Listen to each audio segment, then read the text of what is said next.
Hi everyone, welcome to our channel The Agnis and you are watching the video series on class 10th Mathematics. Students, आज की class में हम लोग mathematics का arithmetic progression chapter continue कर रहे हैं। इसमें हम लोग पहली एक्सरसाइज कर चुके हैं और दूसरी एक्सरसाइज का एक पार्ट भी खत्म हो चुका है। आई होप इस पार्ट को देखने से पहले आप वो वाले पार्ट जरूर देख लें ताकि आपका बेस क्लियर हो जाए। सो स्टूडेंट्स, चलिए बिना टाइम वेस्ट करते हुए हम लोग अपनी क्लास शुरू करते हैं। आई होप आपने पेन और रजिस्टर अपने तैयार रखे हैं ताकि आप नोट्स बना सके। And please don't forget to like, subscribe and share this channel with your friends.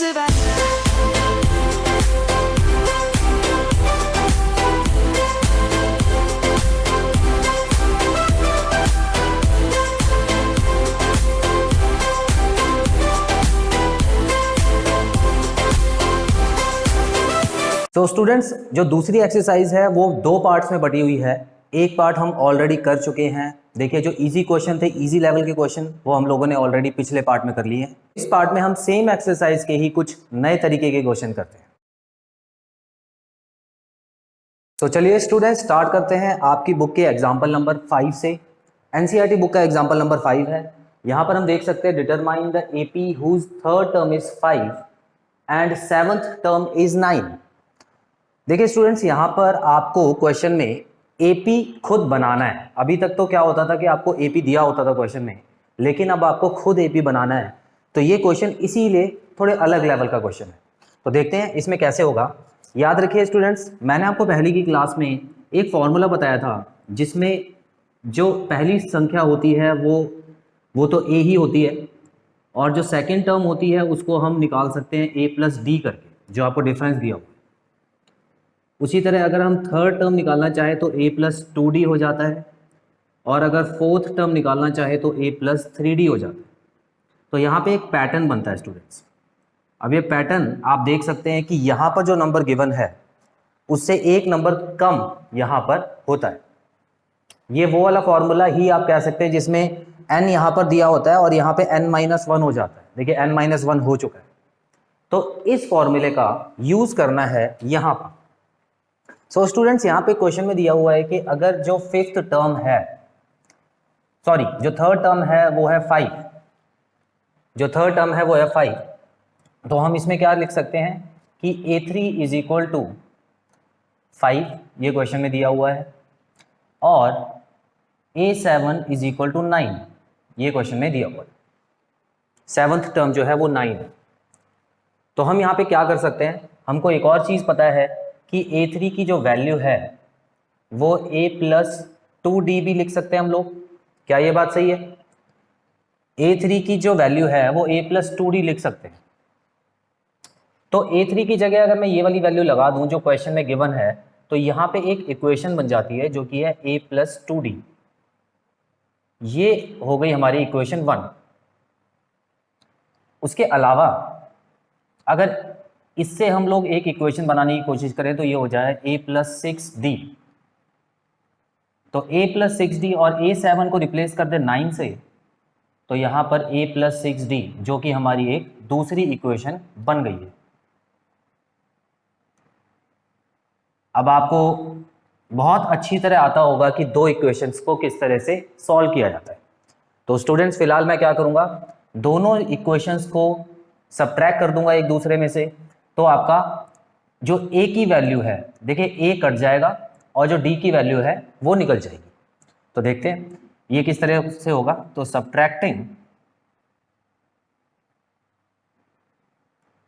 Equation 1 from 2। देखिए स्टूडेंट्स, जिसमें आपको बड़े नंबर दिखाई दे रहे हैं, जिस इक्वेशन में भी बड़े नंबर दिखाई दे रहे हैं, उसको आप ऊपर रखा कीजिए ताकि माइनस करने में आसानी हो। नहीं तो आप किसी भी तरह माइनस कर सकते हैं, किसी को भी ऊपर रख के माइनस कर सकते हैं। तो यहाँ पर आप देख सकते हैं, मैं इसको इस तरह से लिख सकता हूँ। तो 2 में से 1 को मैं माइनस कर रहा हूँ तो 2 को ऊपर लिखूंगा, और यहाँ पर 5 इस तरह से इसको माइनस कर दूंगा। सो माइनस करना आपको आता है। देखिए साइन चेंज हो गए सबके, ये वाला प्लस में नंबर था वो माइनस में हो गया, ये वाला भी प्लस में था तो माइनस में हो गया, और ये भी प्लस में था तो माइनस में। अब स्टूडेंट्स, यहाँ पे a और a कट जाएगा क्योंकि एक प्लस में है और एक माइनस में है, और यहाँ पे 9 - 5 हो जाएगा 4, और यहाँ पे 6d माइनस 2d हो जाएगा 4d। सो इसको अगर आप आगे सॉल्व करोगे तो जो 4 है यहाँ पे डिवाइड में आ जाएगा, तो d की वैल्यू आ जाएगी 1।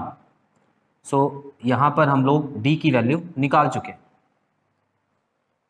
इसी तरह अब हम लोग d की वैल्यू इन दोनों में से किसी इक्वेशन में भी पुट करके a की वैल्यू निकाल सकते हैं। तो फिलहाल मैं इस वाली इक्वेशन में पुट कर देता हूं। आपको एक लाइन लिखनी होगी, putting the value of d in equation 1। पहली इक्वेशन में d की वैल्यू पुट करनी है, तो यहां पे d की वैल्यू पुट कर लेंगे तो 5 तो एज इट इज आ जाएगा, a भी ऐसे ही आ जाएगा और d की जगह मैं 1 पुट कर दूंगा। सो ये a प्लस 2 हो जाएगा और 2 यहाँ पे आके माइनस हो जाएगा, तो 5 minus 2 is equal to a। तो इस तरह से आपको a की वैल्यू निकाल लेनी है। ठीक है स्टूडेंट्स, d की वैल्यू निकल चुकी है, a की वैल्यू निकल चुकी है, लेकिन अभी हमारा आंसर नहीं आया है, क्योंकि क्वेश्चन में पूछा है कि आपको AP बनाना है, डिटरमाइन द AP। AP भी निकाल लेते हैं, कितना टाइम लगेगा। अब देखिए स्टूडेंट्स, इसमें a और d की वैल्यू पुट करते जाइए, आपका AP बन जाएगा। इसमें a और d की वैल्यू पुट करते जाइए, आपका AP बन जाएगा। तो a तो आपका है ही, तो हमारा जो AP आया है उसको हम क्या लिख सकते हैं, सबसे पहली टर्म है 3।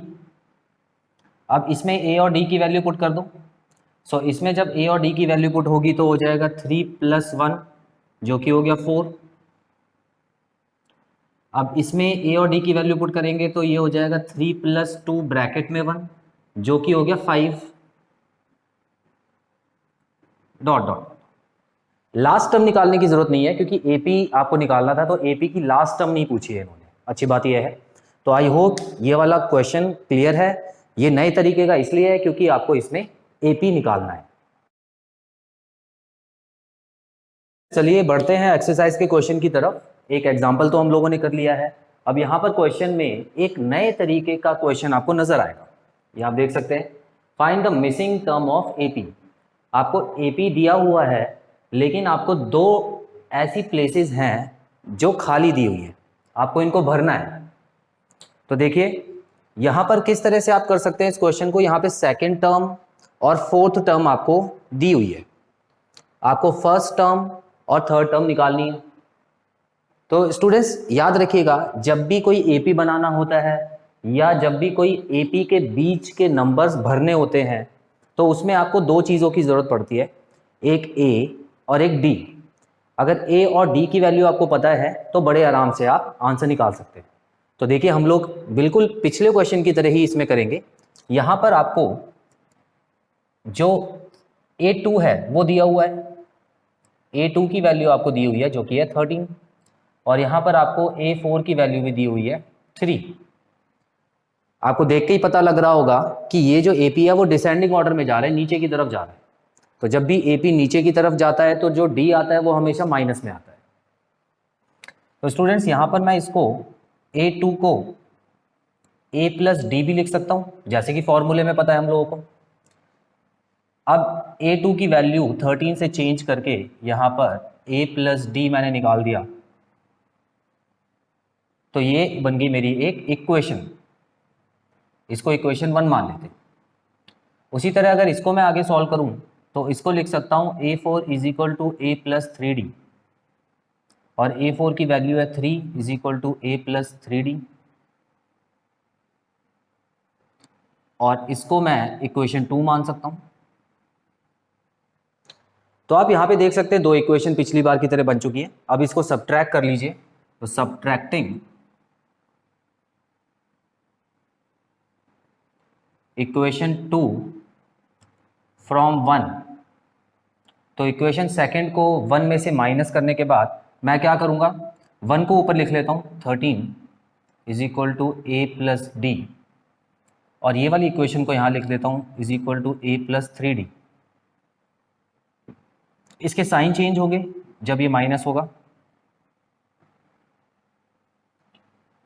सो आप देख सकते हैं A और A कट गया है, 13 में से 3 माइनस होंगे तो 10 बचेगा, और d में से 2d माइनस, ये 3d माइनस कर रहे हैं स्टूडेंट्स, देखिए एक d पॉजिटिव में है और नेगेटिव में है 3d, तो यहाँ पर हम लोग क्या देखेंगे कि -2d आ जाएगा हमारा।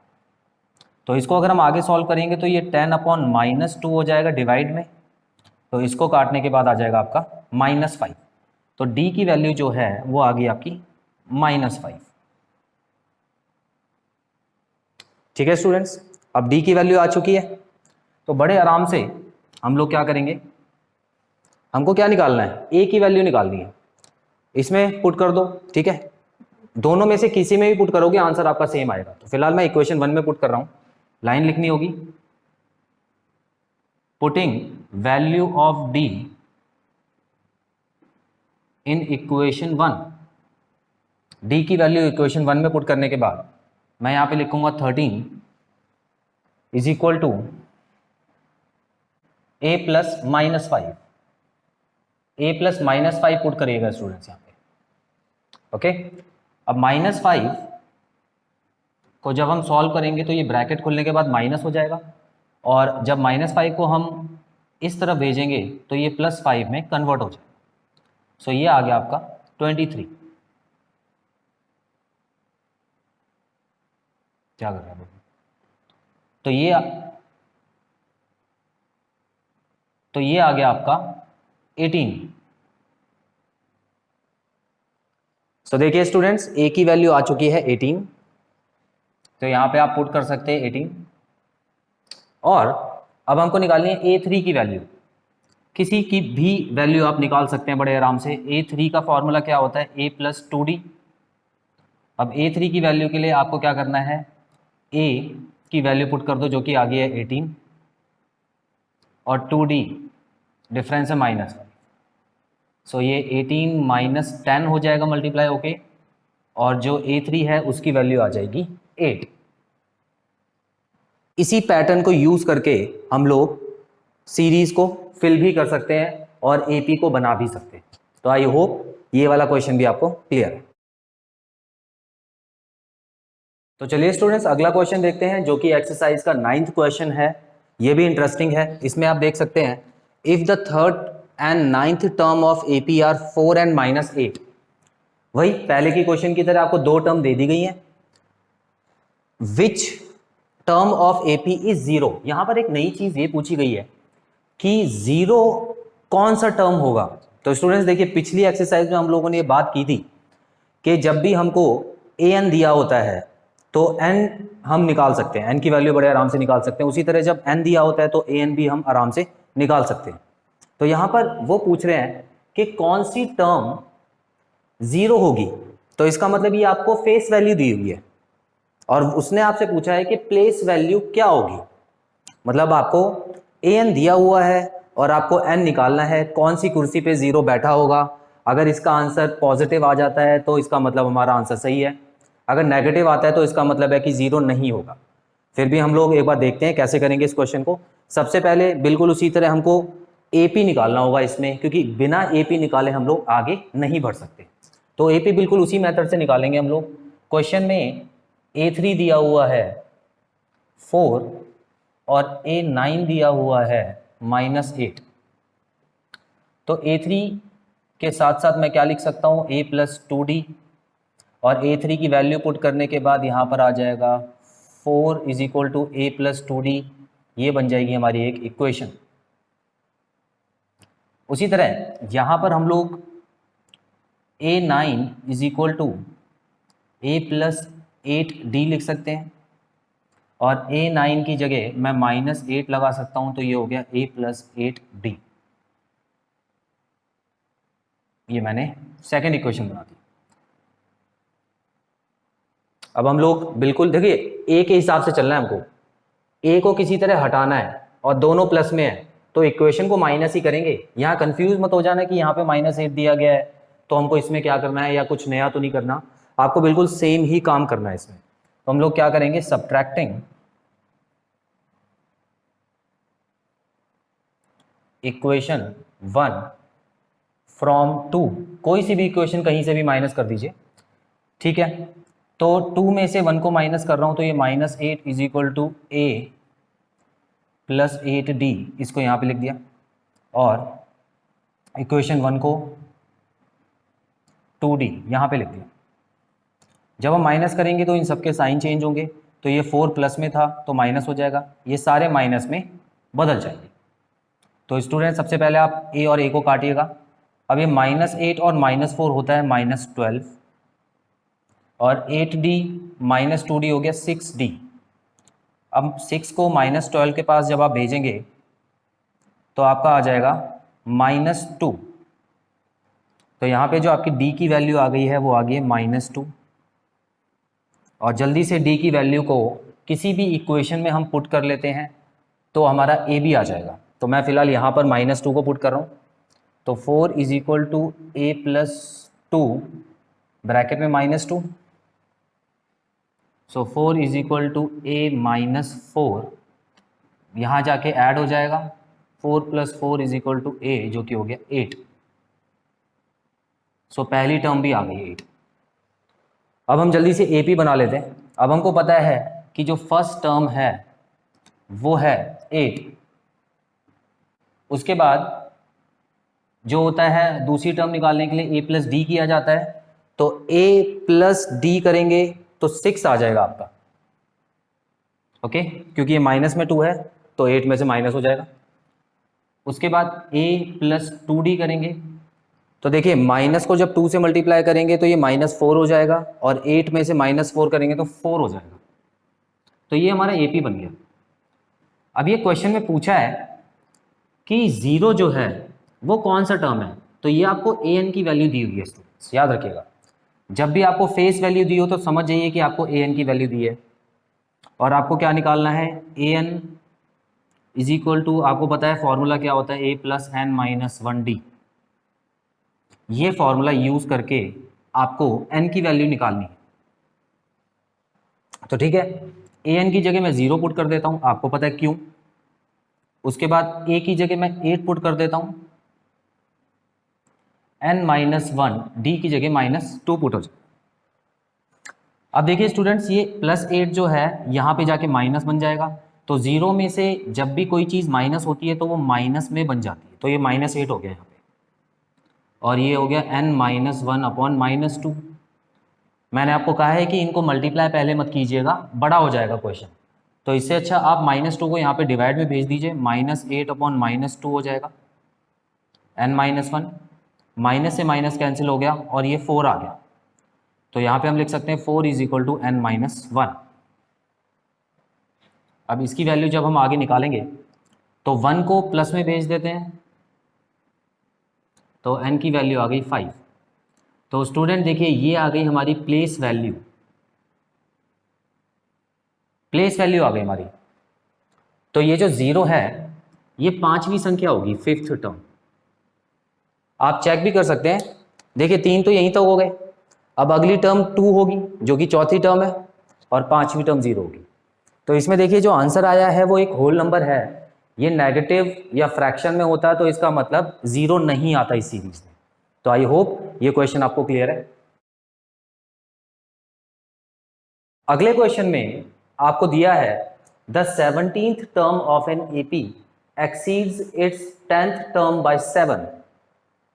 देखिए स्टूडेंट्स ध्यान से समझिएगा, एक्सीड्स का मतलब होता है ज्यादा, जिसको हम अधिक भी बोलते हैं, ज्यादा। तो 70 एक टर्म है एपी की 17th टर्म, और एक और टर्म है 10th टर्म। तो जो 17th टर्म है वो 10th टर्म से 7 ज्यादा है, मतलब इन दोनों को अगर आप माइनस करोगे तो 7 आएगा। तो चलिए देखते हैं इसको कैसे करना है। तो यहां पर हम देख सकते हैं कि 17th टर्म को मैं लिख सकता हूं a17 is equal to a plus 16d,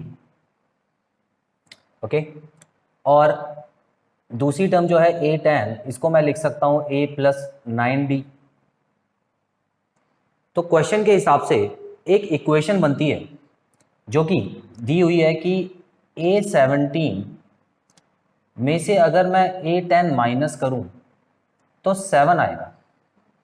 अब इसका मतलब साफ साफ है कि a17 7 नंबरों से बड़ी है, 7 बड़ी है A 10 से, तो इन दोनों के बीच में जो डिफरेंस है वो 7। तो आगे देखते हैं। तो यहाँ पर हम लोग अगर वैल्यू पुट कर दें तो A + 16D minus A + 9D, students bracket में पुट कीजिएगा, क्योंकि जब भी कोई वैल्यू पुट करते हैं और 2 नंबर होते हैं या 3 नंबर होते हैं उनको हम हमेशा ब्रैकेट में पुट करते हैं। तो यहाँ पर हम लोग लिख सकते हैं A + 16D minus A - 9D, ये जो प्लस है ये माइनस में बदल जाएगा और A कैंसिल आउट हो जाएगा क्योंकि एक प्लस में है एक माइनस में, और यहाँ पे बचेगा 16D - 9D = 7, और 16 में से 9 जाएंगे तो यहाँ पर 7D ही बचेगा। तो D की वैल्यू जो आ गई 7/7, इसको आप काट के 1 लिख सकते हो, तो D तो आ गया 1। और क्वेश्चन में देखिए स्टूडेंट्स, क्वेश्चन में पूछा गया था फाइंड D, कॉमन डिफरेंस ही पूछा था। तो फिलहाल यही क्वेश्चन इतना ही है, यहीं पे खत्म हो गया है। अब इस क्वेश्चन में आगे वो क्या पूछ सकते थे, वो कोई भी टर्म निकालने के लिए दे देते, तो आपको A निकालना होता कोई भी वैल्यू पुट करके, लेकिन यहाँ पर सिर्फ D ही दी गई है, तो यहाँ पर आपने D ऑलरेडी निकाल लिया है। देखिए स्टूडेंट्स, यहाँ पर एक AP दिया हुआ है आपको और बोला गया है कि इसकी एक टर्म है 54th टर्म। तो ऐसी कौन सी टर्म है जो इसकी 54th टर्म से 132 ज्यादा हो। तो कहने का मतलब है आपको एक ऐसी टर्म निकालनी है, आपको प्लेस वैल्यू ही निकालनी है जो कि 54th टर्म से 132 ज्यादा हो। तो इसका मतलब वो जो संख्या आपको निकालनी है वो बड़ी होनी चाहिए और 54th टर्म छोटी होनी चाहिए, लेकिन आपको यहां पर उस टर्म के बारे में कुछ भी नहीं दिया हुआ। तो जब कुछ भी नहीं दिया हुआ था तो हम वो मान लेते हैं let the term be an मान लिया हमने उस टर्म को, क्योंकि ये फेस वैल्यू है। ओके, तो ये फेस वैल्यू को हम लोगों ने an मान लिया है। अब यहाँ पर सीधा सीधा हम यहाँ पे एक फॉर्मूला लिखेंगे, एक इक्वेशन बनाएंगे जो कि है an माइनस A54 = 132। क्या ये बात आपको समझ आई? देखिए ये वो टर्म है जिसकी बात हो रही है क्वेश्चन में, और ये वाली टर्म इस AP के 54th टर्म से 132 ज्यादा है, मतलब ये वाली टर्म बड़ी है और ये छोटी है, और दोनों में कितने का फर्क है? 132 का। तो यहां पर अब हम कैसे सॉल्व करेंगे इसको? देखिए स्टूडेंट्स, इसका फॉर्मूला तो आपको पता ही है, A + n - 1D, इसको डाल दीजिए एक बड़े ब्रैकेट में। उसके बाद A54 को मैं क्या लिख सकता हूं? A + 53D, इसको भी डाल दीजिए आप ब्रैकेट में, और ये आ गया 132। आई होप इतना क्लियर है आपको। अब देखिए स्टूडेंट्स, यहाँ पर आपको कुछ वैल्यूज दी गई हैं, तो यहाँ से हम लोग ये निकाल सकते हैं कि क्वेश्चन में जो A है वो है 3 और D क्या है? A2 - A1, जो कि हो गया 15 - 3 = 12, 12 हो गया। तो D आपको 12 दिया हुआ है, तो जो भी वैल्यू आपको गिवन है वो पुट कर दीजिए। तो यहाँ पे आ गया 3 + n - 1, D हो गया 12, माइनस यहाँ पे हो गया 3 + 53 ब्रैकेट में 12। आई होप ये क्लियर है आपको। 132, ठीक है। अब सबसे पहले इसको सॉल्व करके उस तरफ भेज देते हैं ताकि इक्वेशन आसान हो जाए, और इसको एज इट इज लिखा रहने देते हैं। 3 + n - 1 12, और ये देखिए 53 × 12, तो 53 को पहले 10 से मल्टीप्लाई कर दीजिए और फिर 53 को 2 से मल्टीप्लाई कर दीजिए और दोनों को ऐड करके 12 से मल्टीप्लाई करके 636 आ गया। तो मैं इसकी जगह 636 पुट कर देता हूं, तो यहां पे आ गया 3 + 636 = 132। 3 + n - 1 12, ये हो गया 639 = 132। अब 639 को वहाँ जाके हम लोग ऐड कर देते हैं। 3 + n - 1 12 इज इक्वल टू 639 को 132 में प्लस कर देते हैं।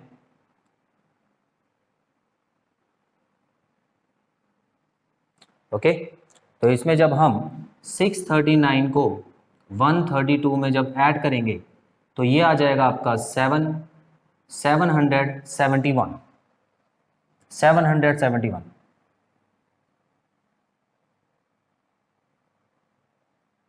Is equal to 771। अब स्टूडेंट्स आपको आगे पता है इस 3 को ले जाके वहां पे माइनस करना है, तो बचेगा 768।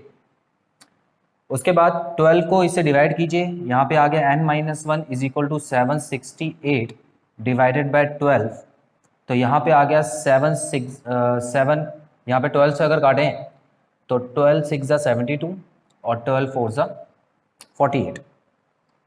उसी तरह अब बस 1 बचा हुआ है, 1 को अगर आप यहाँ पे भेज दोगे तो n is equal to 65 + 1, n is equal to 64 + 1 जो कि हो गया 65। तो n की जो वैल्यू है 65 है, तो 65th टर्म एक ऐसी टर्म है जो कि 54th टर्म से 132 ज़्यादा होगी। सो स्टूडेंट्स, यहाँ पर हमारा पार्ट 3 खत्म होता है। आई होप आपको इस पार्ट में समझाए गए सारे क्वेश्चंस बहुत अच्छी तरह समझ आए होंगे और कोई डाउट भी नहीं होगा।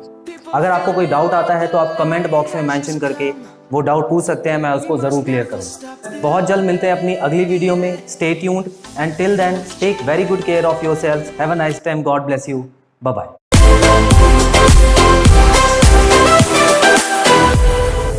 Lion's gonna come.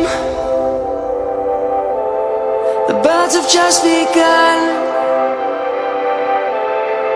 We will